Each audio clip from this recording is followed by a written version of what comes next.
Сегодня представители Киева, ОБСЕ и Донецкой и Луганской народных республик провели встречу в столице Белоруссии Минске, где подписали план мирного урегулирования конфликта на Украине.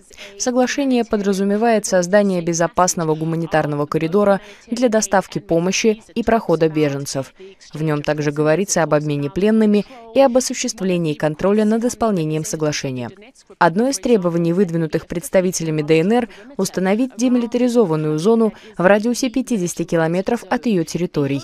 Стороны надеются, что соглашение положит конец конфликту, который длится около 5 месяцев. За это время погибло более 2200 человек, и еще больше людей получили ранения, и многие покинули свои дома. Соглашение назвали прорывом, подписание состоялось при участии России и, как я уже упомянула, ОБСЕ.